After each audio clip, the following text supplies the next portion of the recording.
Welcome to Crawlspace. I'm Tim here today with Lance. Lance, how are you today? I'm doing great today, Tim. I love the guest that we have on. I love his mission, and I can't wait for people to hear it and maybe buy his book. We'll get to that in a little bit, because the $65,000 question is, how are you? Well, I Sir? am doing great. Thanks a lot for asking. When you said the $65,000 question, it reminded me of the $64,000 pyramid? I don't know. It was like multiples of 8. Yeah. Anyway, Lance, I'm doing great. This episode, we have on a very interesting fellow. His name is Christopher Armitage. He's a veteran of the United States military, and he wrote a book called Forced Sex Trafficking, what it is and how you can end it. And that's what we discuss here in this episode. I think it's really remarkable to hear somebody be so positive and motivated to realistically conceive a way to end something like forced sex trafficking. The guy knows what he's talking about. You mentioned that he was a veteran of the Air Force in the military. He also holds a Master of Science degree in Homeland Security, and he tackles this problem, this epidemic, like tackling a mission that he was assigned in the military with precision, with clear eyes. And I can't recommend this book enough, and I can't recommend listening to this interview a couple of times enough.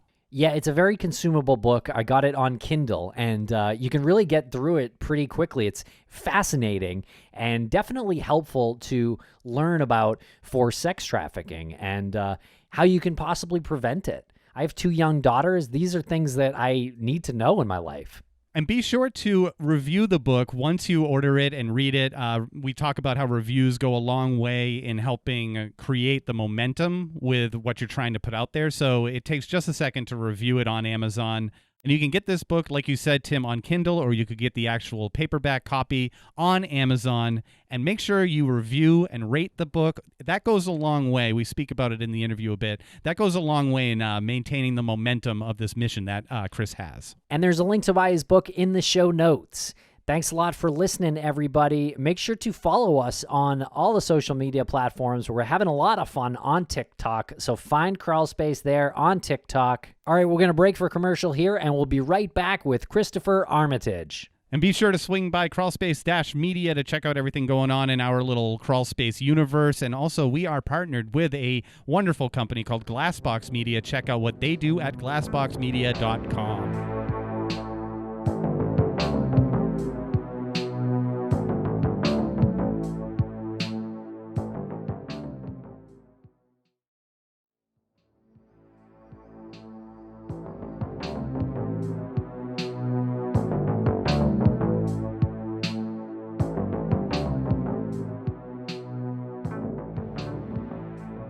Welcome to the podcast, Christopher Armitage. How are you today? Doing fantastic. How about yourself? We're doing great.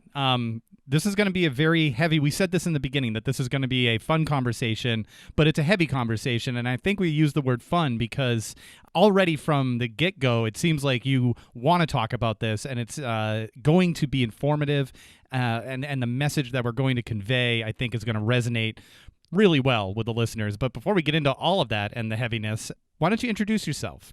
Because you reached out to us via email, and you have this pretty incredible piece of writing, and we want to make sure that our listeners know about you. Yeah, well, I appreciate it. And as far as the challenging subject matter, climbing Everest is a horrible matter that people do, and still there is value. There's so much value in going out there and doing it, about talking about challenging things. So I appreciate you guys an incredible amount for being there to have conversations and not having the fear stop you from approaching them. That takes courage. Everyone who goes out there and has these kind of conversations is executing some courage right there. A little bit of my background. My name is Christopher Armitage. I'm an Air Force veteran. I served in the Air Force for almost a decade as security forces, deployed twice to Southeast Asia. Was fortunate enough to lead a small presidential security team when President Obama went to Bariloche, Argentina. He was there for 8 hours. We got to be there for a month to set up, which was pretty fantastic and an amazing experience. While I was active duty and over the course of 2 deployments, among other things, I earned my associate's, bachelor's, and master's degrees. My master's is a master's of science in Homeland Security, and I completed my capstone research project in 2018. and that was on using emerging technologies to combat human trafficking, which is being done a lot in the private sector already. I had the opportunity a few years ago to sit down with some folks at Facebook and talk to them about their position that they have of, now they're Meta, but of global security operations manager, and that role. And now they have whole teams that are using these emerging technologies to combat human trafficking. So the goal with that research paper was to help bring that into the public sector. And then I decided I wanted to turn that into a book. It was recommended to me by my mentor for the book, and she also recommended submitting it to journals. And talking to people, I said, the technology stuff, it's interesting, it's valid, but we don't have the funding for these organizations, private or public, the government and non-government organizations. We don't have the attention on these issues, and there isn't a willingness among elected officials to get it done.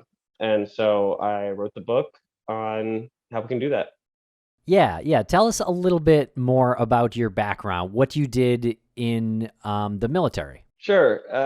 So I was fortunate enough while I was in to experience some really incredible places and folks, and work with some amazing folks.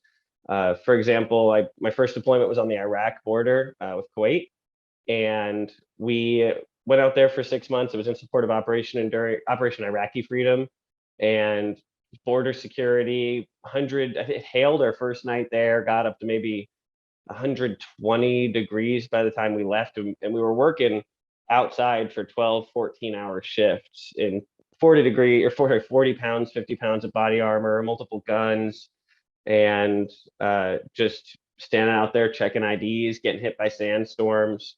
And that was a heck of an experience, and it gave me a lot of room to sit with my thoughts and think about the impact I wanted to make on the world. A lot of why I joined the military was because I did not want to go to college, because I said to myself, I didn't like high school. Why would I want to go to this for another 4 years? And then once I was in, I realized how much more of an impact officers were able to have in the strategic mission, and that if we want to make an impact, we need to be willing to do things that we don't like doing. And we got to learn to love them if you can. That was one of the biggest lessons that I realized over that time is, if you can learn to love something that's good for you, it's going to get you a lot farther. The man who walks because he loves walking gets a lot farther than the man who walks to the destination. Then I did standard law enforcement for a few years, got to work extensively with military working dog handlers, which was a blessing for sure. And then deployment number 2 in support of Operation Enduring Freedom. That was actually on the Oman Emirates border, though. And again, I worked with the Emirati military extensively, which was a really interesting cross-cultural experience. I had worked with the Kuwaiti military a little bit before that too, but the Emirati military was very different. The cultural differences were really enlightening and kind of helped break me out of that America-centric, or we're the center of the world type attitude. And also, they had stuff that was better than us.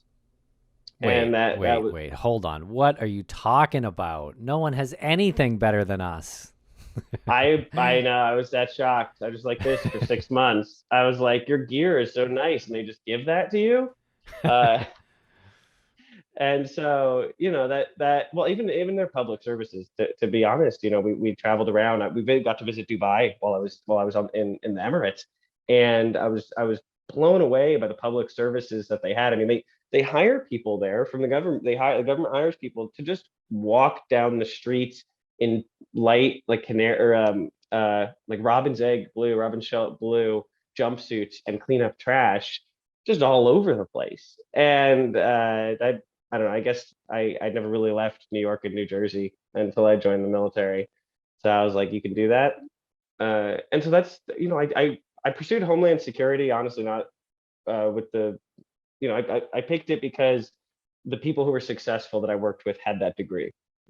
And I got really fortunate that my interests in public policy and preventing human suffering as much as any of us can, that it intersected. And so, I ended up needing to do the capstone project, and I picked it because I said it's universally despised.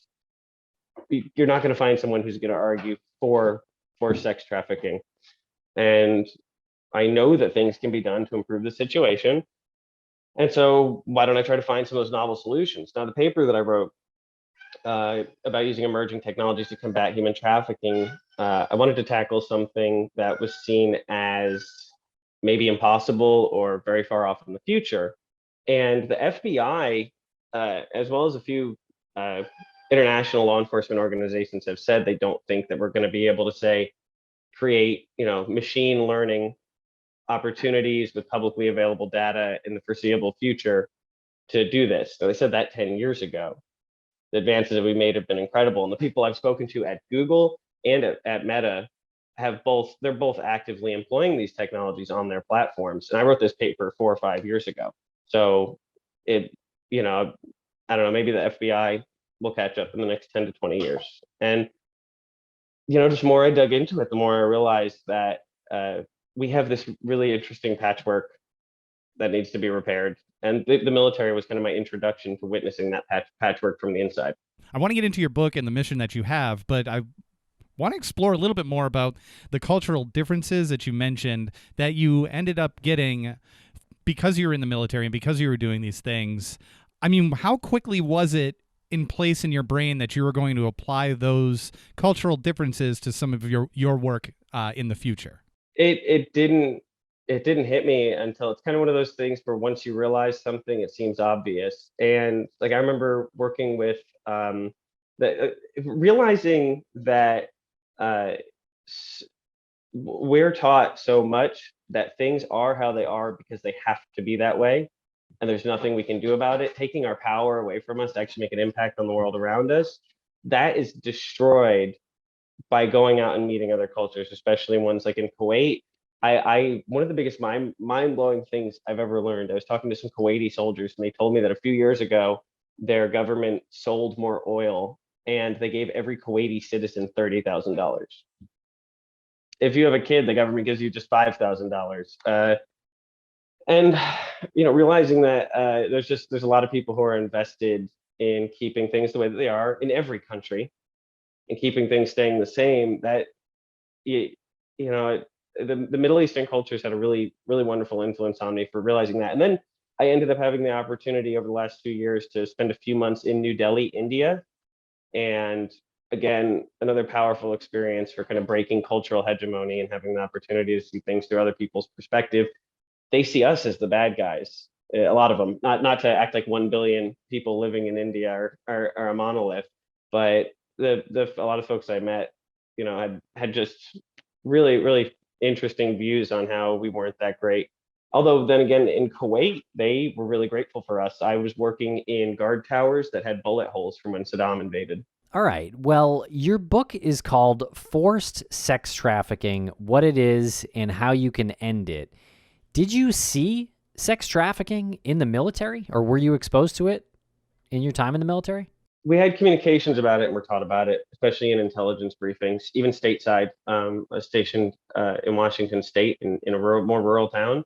And we still received intelligence briefings from local law enforcement about forced sex trafficking in the area, and its connection to, it's just woven into so many other criminal activities. It's kind of like prohibition.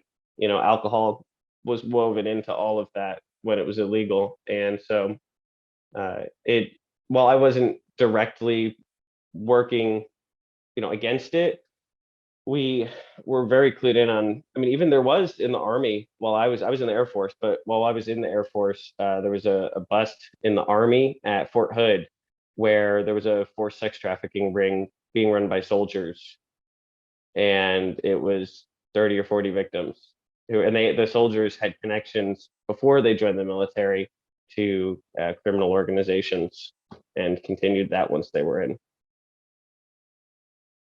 Yeah, pretty horrific. But I didn't love all my time in the military, but I learned that, like I said, from those cross-cultural experiences, we're going to be told time and time again that we can't do anything to change the circumstances around us. And that's a lie I don't think any of us should have to accept. Right. I wrote down, do you think that these types of things could change? These types of, sex trafficking and all of and certain types of corruption, would that change if we were to adopt just a little bit of those cultural differences? If we were to say if we were to give our citizens a certain amount of money because we made a profit on this export, if we were to invest more into our citizens. You're nodding, so I'll let you have the floor on it. No, I love it. I'm really happy to hear you say that, because that's the thing, is there are places where there's more of this and places where there's less of it. And it's pretty easy to tell. In India, I met people who, and this is it was tough to see. We go up. I'm with my guide and my friend, and a like 15-year-old girl walks up to us in a sari, and she's holding a baby that looks like it's dead, and she's asking for money. And once she goes away, my guide, of course, was like, was a young woman who was about my age in her 20s, and she was like, yelled at her to get away. And I was like, that seems kind of harsh. And she said, the folks who that one girl, the community that girl was a part of, they put opium on their breast and go to breastfeed the child, and the child, because they won't whine because they cry because they're hungry, and then they have more kids so that they can sell them into trafficking. And it's people who are financially secure don't fall to those depths. I'm not mad at that 15-year-old girl who has a child that was hers and probably was sold already, and all these different circumstances. If you want to fight slavery, it helps to have people not so desperate that they feel they need to sell others into it. And then even there's plenty of countries with legalized sex work, unionized sex work. That's absolutely a part of it. So fighting poverty is fighting sex trafficking. Fighting horrible policies like the war on drugs is fighting sex trafficking. And those are part of that ecosystem of unwellness and toxicity in different societies that creates more or less of this issue. And I saw it firsthand, because who's the last person who wants sex work to be legal? It's the people who are currently profiting off it. If you're a weed dealer in a state that hasn't legalized it yet, you should be donating to the politicians who don't want to legalize it, because that's their income stream that disappears. The cartels don't want legalized cannabis in the United States. That's a big cut to their money. And it's the same with sex work. You said something about the war on drugs. Can you just go into that a little bit more? Because I feel like there's something there. Yeah, I had the opportunity. One of the people I interviewed for the book was he was in this Central Intelligence Agency for 28 years. 23 of those were in anti sex trafficking, particularly among the cartels in South America. And first of all, he wouldn't explicitly say it, but he talked around the idea that maybe sex trafficking, or that sex work should be legal. I just don't know if he was ready to make that full leap yet. But as far as with drug trafficking, the two are incredibly intertwined. And a huge number of women are forced into sex work sex slavery by giving drugs against their will. I spoke to a 19-year-old woman who's a mother. Fortunately, her child was in adoptive care, but she was 19 years old, already had a kid, and was banging meth, which is you inject it directly into the vein. It's a lot less expensive and gives a bigger high. And she has these bruises on her arms, telling me about her experience with sex trafficking and how women on the streets get nabbed right up, and voluntarily or involuntarily they're getting drugs, they become addicted. And again, if you have a good healthcare system or access to assistive and rehabilitative organizations, you don't have to worry about being homeless. And if you're a homeless child or woman, you don't see as many homeless children and women. And it's not because there's less of them, it's because traffickers snag them up. Now, how that intersects with the drug trade and the war on drugs is they are shipped together. Humans are shipped like drugs from one place to another, and they're sold like drugs from one place to another. And so pretty much the same organizations run both of them. on a transnational level and a local level.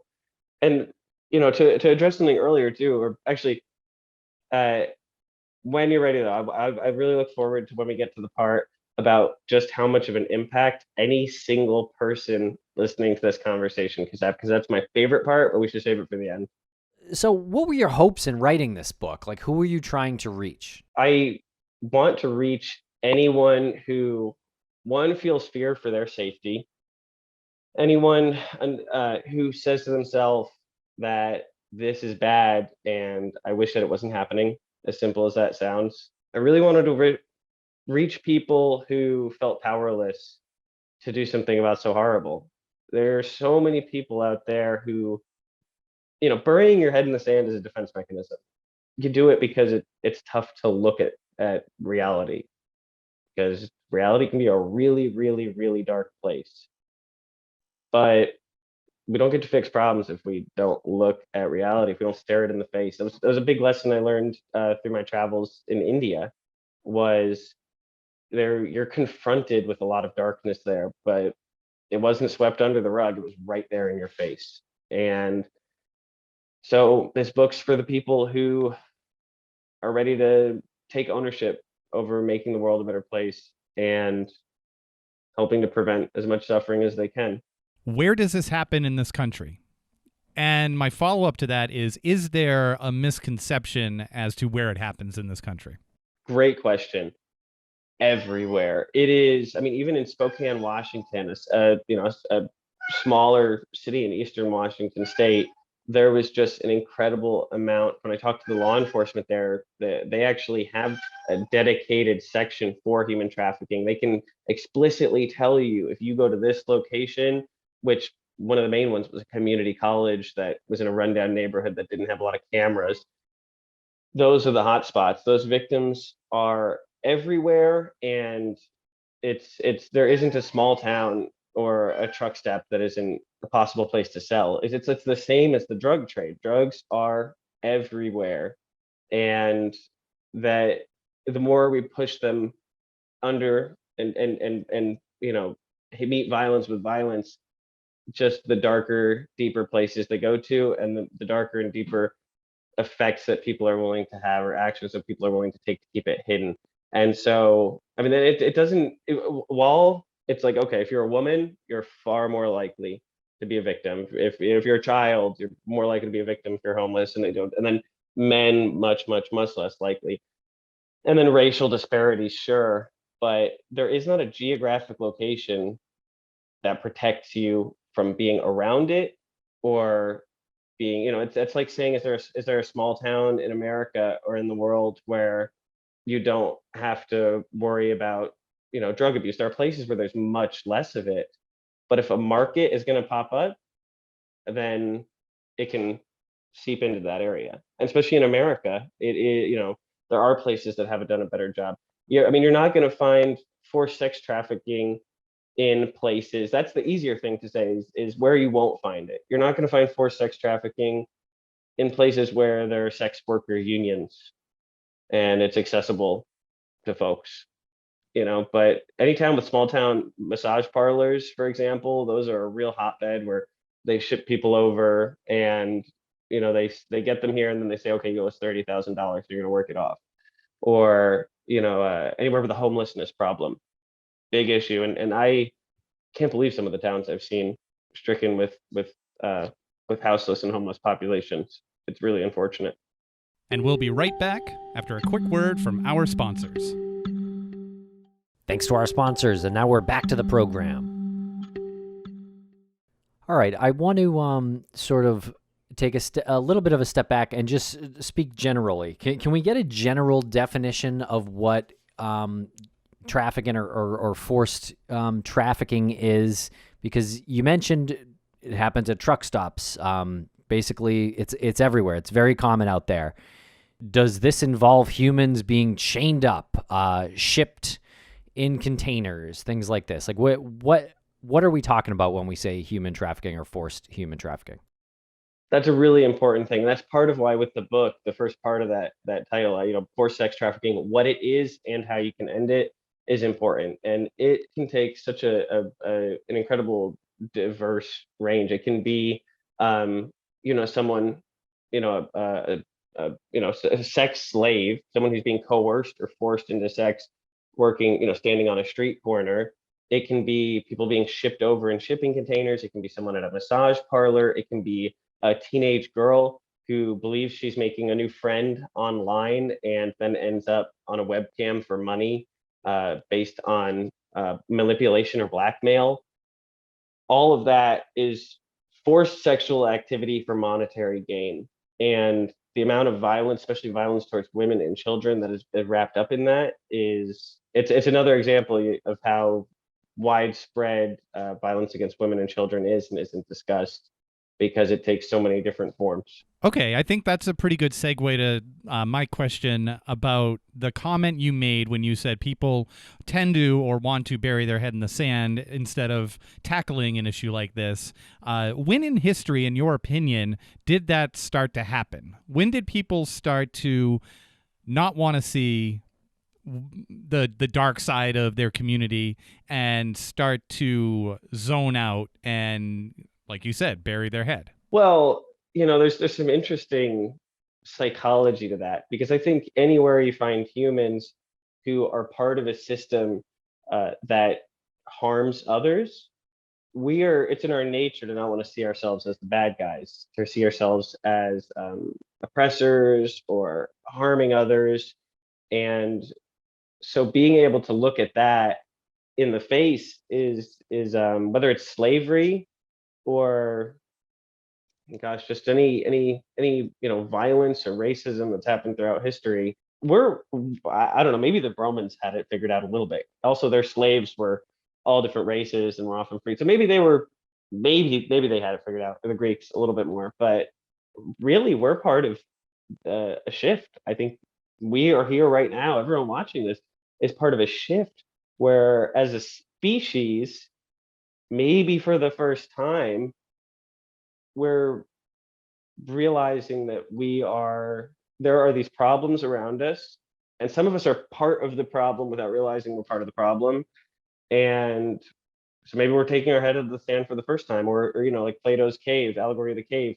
Maybe we finally are turning around and seeing that we were just looking at shadows, and those shadows we interpreted how we wanted to see them. Because if you want to believe that this isn't a problem and that you're safe, or that your community is safe, it's easy to do that. But it's also easy in most towns in America to find someone who's being forced to have sex for money against their will, and in the world.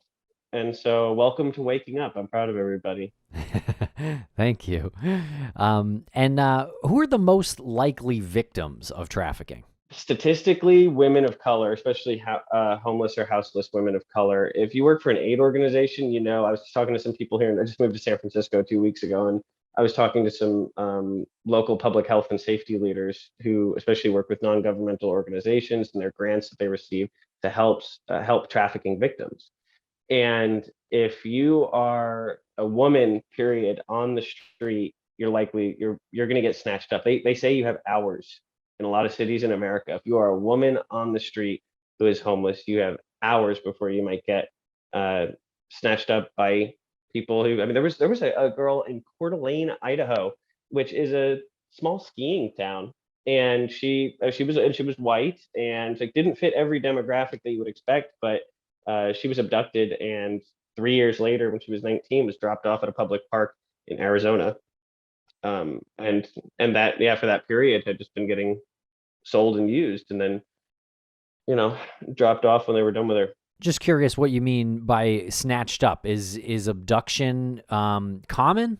Not terribly common. The 99% of trafficking victims. That's the thing. I don't want to be a alarmist. You don't have to really. You're more likely to probably get struck by light. Well, I can't say that actually, but if you're a man, maybe. But there are a lot more things to worry about, even if you're a woman of color, unless you're homeless, that other than somebody running up in a van and throwing you inside of it. That isn't, you don't have to live your life worrying about that. But what you do have to live your life worrying about is more likely abusive and coercive romantic relationships. That's one of the most common things for an American person, is when romance turns into a manipulative relationship. And that includes for child sex trafficking too, where people get into relationships, especially when drugs are involved, and they end up selling their children for sex as well. And so, you know, maintaining a social, that's that first part of that book. There is a section that talks about how you can protect yourself from becoming a victim. And to be clear, nobody can guarantee that they won't become a victim of anything. There are going to be things that are outside of our control, but taking personal safety steps and maintaining good networks of people to check up on you and communicate with each other. That's one of the best things outside of the work we can, that big structural work, is you're more protected from becoming a victim of so many different criminal activities just by having people around you who love you and who you love and who you communicate with and see regularly. Good life advice in general too. Absolutely. It's incredible just how broad the scope is in human trafficking. As a field, there is so much that is encapsulated in just this massive underbelly of victimization that's happening.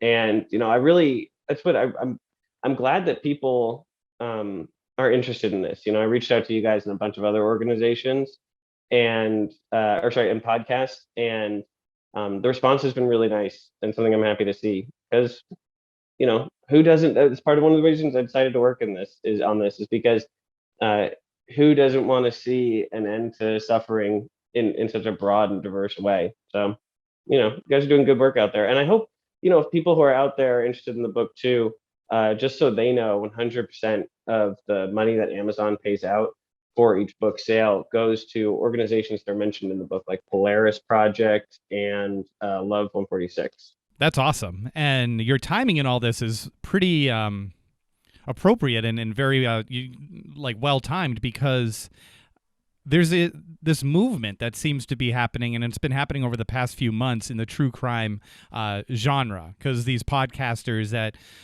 we are, and the podcasters that we're friends with and our peers, have always said since we've started that we wanted to do something that was going to end up making a change, and we never want to exploit anything, and we never want to talk about a situation just to get downloads or just to get like a good review on Apple, although a good review on Apple does help. Anyone out there listening? Review them. Yes, I did one.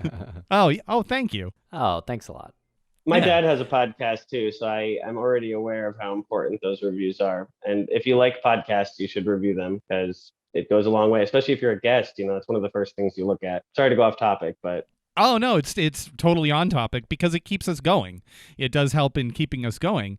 And no real question here other than saying you picked a good time, not picked, but you were in a good time to distribute your message and harness that power of that community. I part of why I picked it is because I previously did some work in politics, and it's just really heartbreaking how you can't even get people to work together on things that they agree are bad.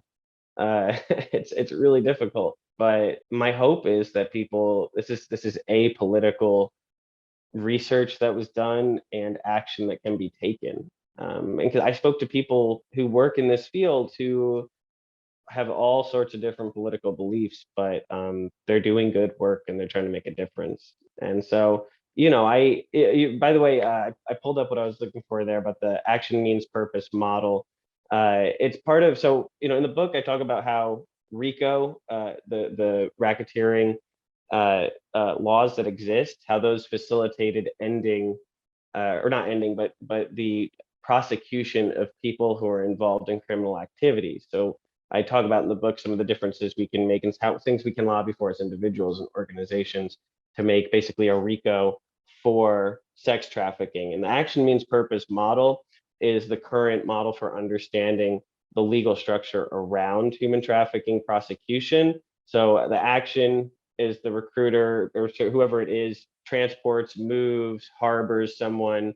The means is force, fraud, coercion, and the purpose is to compel the victim to have sex. So my bad, I'm messing that up before. I really love digging into less than the models, more the policy because it's just, I got to speak to a Department of Justice prosecutor who told me they want to pursue these cases, but their job requires that they are good stewards of government resources, of our tax dollars. And that means estimating how likely they are to get a to successfully prosecute someone and put them away, or an organization. And so the laws as written don't facilitate high enough success rates to pursue this. Well, guess what? I promise you, most elected officials would support something like this. The elected officials, we want to believe that everyone we disagree with is evil, but most elected officials, their attention goes where campaign donations flow. And so that's a big thing that I cover in the book is these are some of the policies that can make a difference, and here's how you actually get elected officials to pay attention to you. I am hearing some indications that you might be running for some sort of political office. I did already. I'm getting a sense.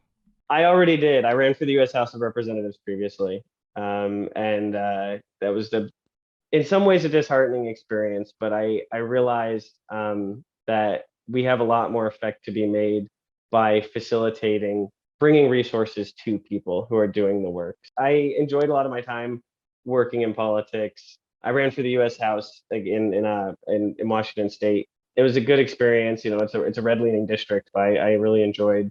Pretty solidly red. But I made friends in 30 different towns across that district, in areas that had never had a Democrat come there before. And I also realized I don't like working in the Democrat-Republican structure as parties. I think to make real policy changes, we need to step outside. Well, everybody can't, but some of us need to step outside of the political structure and lobby for good policy that can be supported apolitically. And you don't get to do that if I have a D or an R next to your name or any letter, Yeah. So what is it about the political structure that is preventing change from being made? Money is number one. That's part of why I don't know if I could ever work in politics again in that respect or run for office. I love working with people, but I got news for folks. Politicians are mostly like telemarketers. Even the really rich ones and really successful ones, they spend like 8 hours a day sometimes just calling rich people around the country to ask them to donate to their campaign. So that's I don't want to be a telemarketer, even if I get to vote on laws. Having met a few folks at that level in politics, and granted, I don't know, if they're employing, if they're, another sex tourism is a big one too. People who, travel to have sex, and the people they're having sex with are victims, which is very common.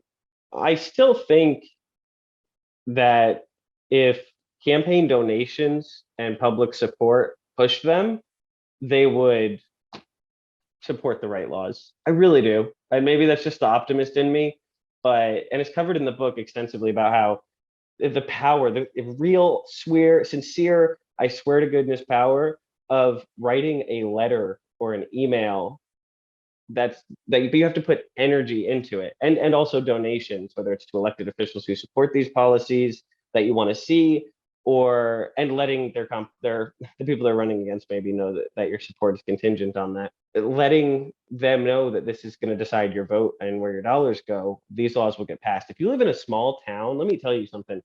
In a town of 10, 20, 30,000 people, you can get a city council just with, if you have 20 people, you can get a city council to pass whatever you want. If you are even in a large city, go to San Francisco, and you get 1,000 people who are willing to write a letter and an email and actually put energy into that will make an impact. That energy, not to sound too woo-woo, but if you put your energy into that and we do that together, that's what creates a wave. That's all those droplets of water.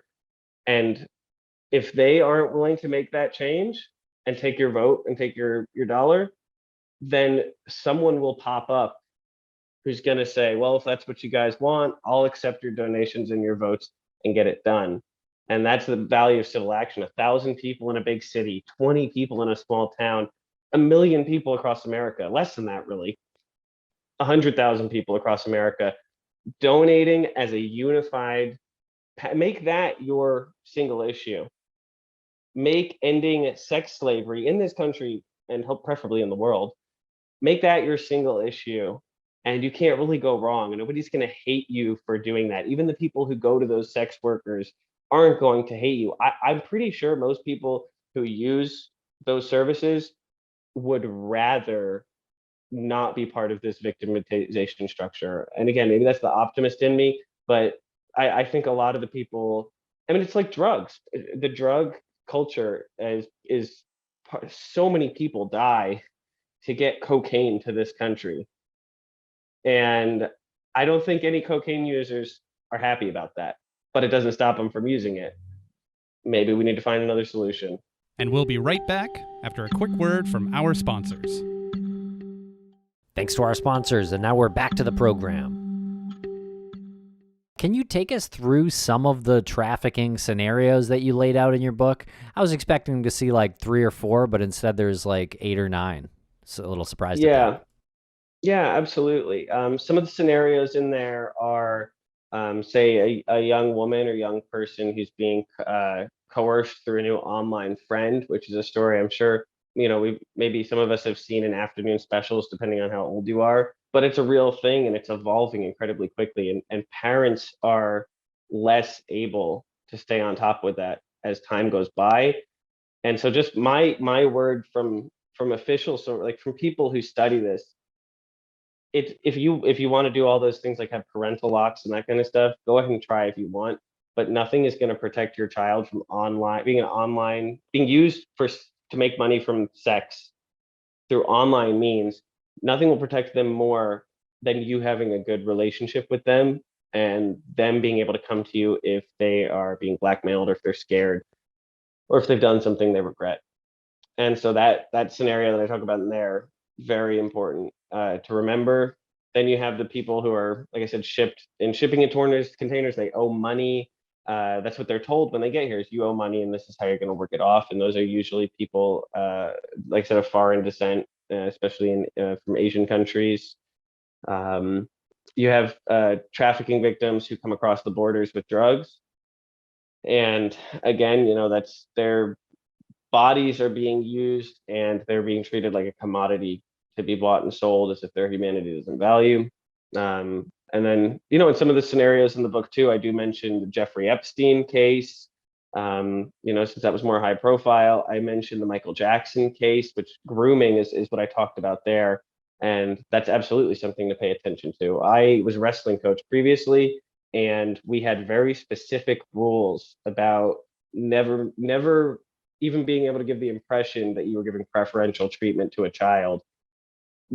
There are people who defend Michael Jackson, but the fact is he was in bed with children, and he didn't even deny that. He denied that he had sex with children, but not that he was in bed with them, and a lot of other inappropriate behaviors that are undeniably classical grooming behaviors. And so understanding what those things are when a relationship is inappropriate between a child and an adult, or even an adult and adult, because those grooming patterns are the same in a toxic relationship where somebody ends up getting used for sex. Understanding when somebody's using you, when they're not respecting your boundaries, when they're gaslighting you, those are crucial to be aware of and to look out for with your loved ones. And that brings us back to that social circle thing is, if you want to carry pepper spray, go ahead. But the best thing you can do to protect yourself and your loved ones is to have a cohesive unit of people who care for each other and check in a lot and are honest with each other if something's going bad. Yeah, I have to say the boyfriending one might have been the scariest one for me, because you could potentially bypass that trusted group because you could let this person into your inner circle. Yeah. And violence against women, like I said, it's just this huge problem in this country. And unfortunately, a lot of times with boyfriending, you end up in a situation where who's comfortable telling someone that I think you're in a bad relationship and it's scary. What friend is willing to that's tough, because you don't know if they're gonna be mad at you. At the time, it's what's gonna happen. They're gonna become more alienated. And that it's worth keeping an eye out for with your loved ones, and there aren't really clear-cut solutions on how to protect it. Danger can come into your life in a lot of different ways. But being aware is so much of protecting yourself. Knowledge is your ultimate armor that you can access, you know. Okay, this is also a good segue for the question that I didn't know how to ask earlier, which is the way that the media kind of trivializes this topic, this, sex trafficking and the adjacent subject matter topics that go along with it. They trivialize it in their coverage of the Epstein trial that you mentioned. They trivialize, the Amber Heard Johnny Depp trial is happening right now, and there are memes going around about it. And I feel like that's significantly trivializing an enormously serious issue. There'll be times when I'm at the gym, like on the treadmill, and Law and Order's on TV nonstop there. I don't understand how it's possible that show is on TV 24 It's motivating. If you're on the treadmill, it motivates you. There's killers everywhere, so I need to get moving on this treadmill. Yeah, exactly. I run crank it up to 13 miles an hour. But yeah. So but every episode that's on there is like every other episode is so like a sex trafficking ring, and it just feels like so thin by the time you want to approach it in a real way and address it. Yeah. There's this illusion that happens in our society, and this illusion is that proximity is action. So that if we're seeing a lot of something or we're talking about something a lot, that we're making a difference. Gosh, and I haven't paid attention to the Johnny Depp Amber Heard stuff an incredible amount, but there's video of her even saying people aren't going to believe you because you're a man. And I want to give a shout out too to the Surviving Abuse podcast, because they specifically focus on men's stories and lived experiences with abuse. And for the folks who that can help heal, that's important. But what I want is for action. And you don't have to make this your whole life. People can go out there and say, I want to do something about it. I'm going to donate $5 a month to the Pilleri project, do a recurring monthly donation, whatever it's going to be, Love 146. I'm going to send some emails to my city council member. It's seriously an hour's worth of work. And when you get responses, if they give the right ones, you can donate to their campaign and follow up with them if you want. It doesn't take an incredible amount of effort, but you don't have to live your life hyper focused on these things. It doesn't have to become your world. And that's so much what this book is I'm trying to give everybody a minimum effective dose for civil action and for change. Now, if you're trying to raise the minimum wage, that's a lot tougher. That's a heavy lift. I'm here saying right now, you and I have more power to end sex slavery, or a huge amount of it, than we do probably to raise the minimum wage. And it hurts me to say that in some ways, but we have a lot of power in this space. The politics moves at the speed of attention and money.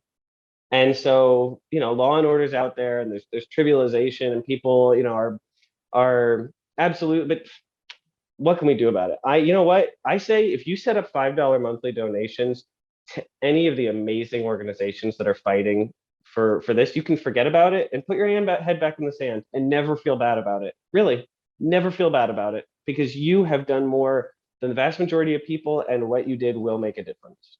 And your book, you're donating to those organizations. Can you just give a little bit on each one of them so people know what they represent?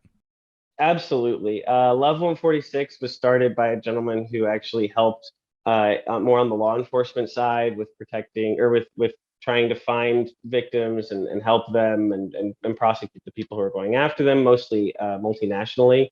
And they just provide an incredible amount of aid and support to victims, as well as to research that's done. The Pilleri Project is probably the top organization in this domain.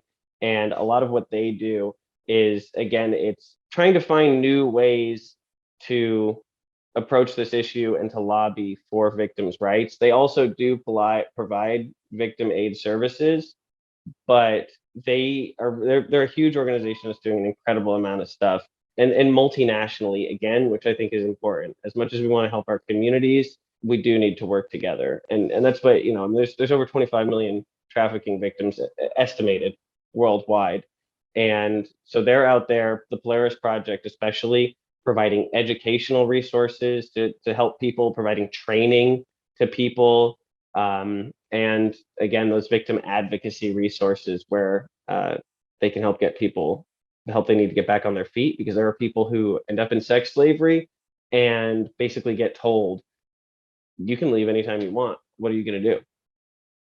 What do you have?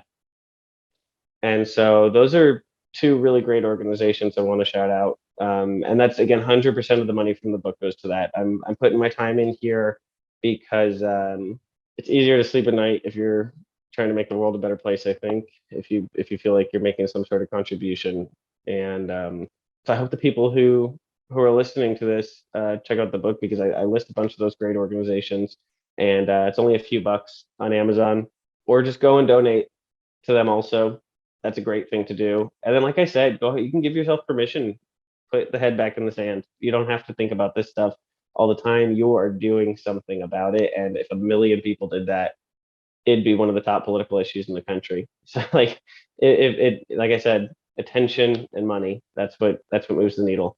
And you said that you wanted to save something until the end. You started something and you said you wanted to save it until the end.